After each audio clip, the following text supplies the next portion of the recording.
So your product just crashed and burned, or is crashing and burning at the moment. Trust me, I've been there, and it sucks. But here's the thing, it's not the end of the world.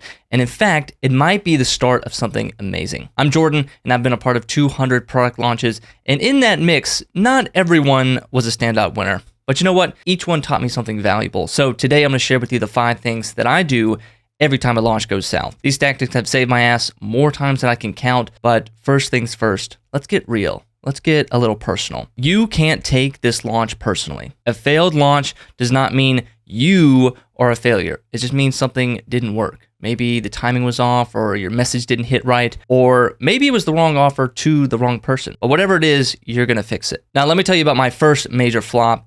I spent 6 months developing this personal branding course of mine. I had it jam-packed with value and hours of lessons. I shot the videos in 4K. I snuck into a professional studio to film it all. I was so confident, I even hired a web designer to make the course site look professional. Launch day came and nothing. I mean, my wife didn't even download it. So if I were to turn back time and try to save that launch from falling flat and getting 0 customers, here's what I would do now that I'm a little bit older and a touch bit wiser. First, I would talk to everyone who would listen, not just potential customers, but anyone who would give me 5 minutes. Friends, family, that guy at the coffee shop. I asked them what they thought the problem was that I was trying to solve. Turns out I was solving a problem that nobody had. So here's what you do.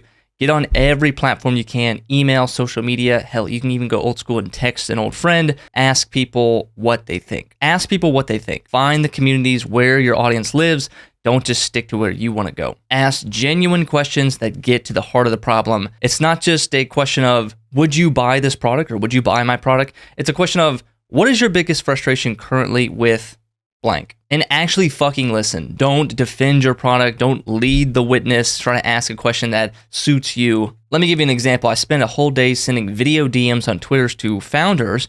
I was asking them about their thoughts on Product Hunt and is it worth it? And I learned more in those 22 conversations that I did in 6 months of building in private. People opened up about their real struggles with Product Hunt, and none of them matched what my agency was doing. So it was a wake-up call, but a necessary one. Next, I rewrote everything. All my product descriptions, my emails, my social media posts, website sales copy, everything. I realized I was talking about features when I should have been talking about the benefits, or more importantly, talking about my customers' problems. In many parts of the sales copy, I was too quick to jump into the sales pitch rather than setting up the problem. Your job, take a hard look at how you're describing your product. Are you telling people what it does, or are you showing them how it's going to make their lives better? Are you talking about the transformation that your customers will get when they use your product? And are you poking at the problem? So there's a big difference. I'll never forget sitting down to write my course's sales page.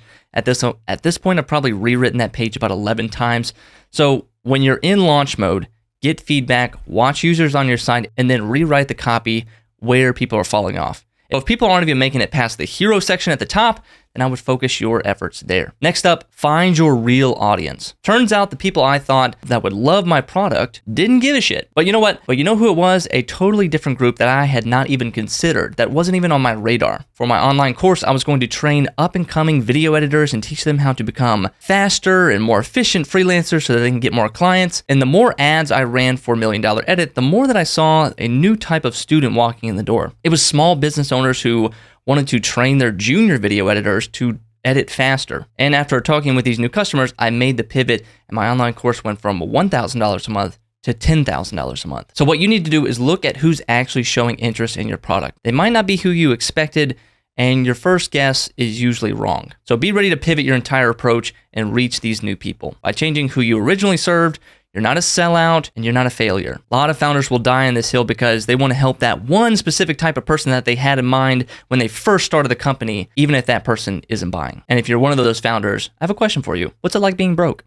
Let's keep going. Next is asking for brutal honesty. I reached out to the few people who did try my product and asked them to be ruthlessly honest. It was hard to hear, but man, that was super valuable. When your customers are at the checkout, make sure that you're collecting both emails and phone numbers.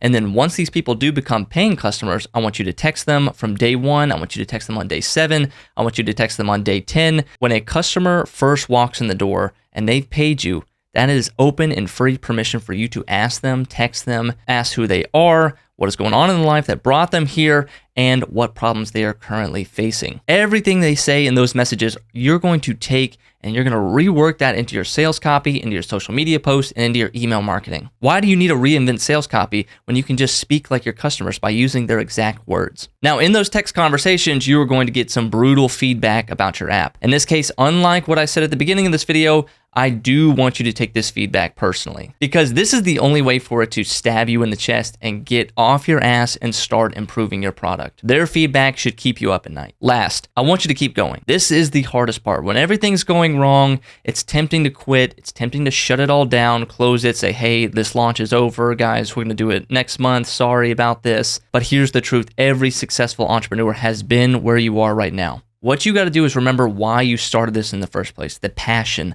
that belief that you need to hold on to. Use it for fuel throughout these tough times. So keep hacking at it to find your ideal customer. I'll be honest, there were days where I wanted to quit, days where I felt like I was a total failure. I had built up this launch, I had all the graphics and videos made, everything was scheduled to post, and when all the dust settled, not a damn thing happened. But then I remembered why I started this, to help my clients, to be beholden to my clients. Now, let me be clear, this last note isn't a quick fix. It took me months to turn things around, but you know what? That failed course launch ended up being the best thing that ever happened to me. It forced me to really understand my market and to make my product into something that people actually wanted. And here's the thing about being an entrepreneur. It's not about never failing. It's about how you handle failure when it happens. And trust me, it's going to happen. It will happen to everyone. The ones who make it are the ones who get back up, learn from it, and make the right changes. I remember the day things started to turn around. I got a sale from a user, a small gym owner who wanted to start making videos.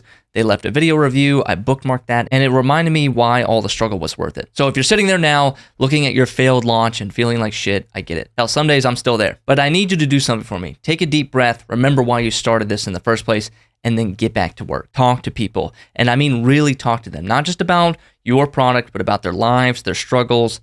That's where you're going to find the gold. And if you're thinking about making your next launch video, watch this video right here. This is a full course. I show you how to make your next 90-second keynote video from scripting to recording to editing. It's all right here.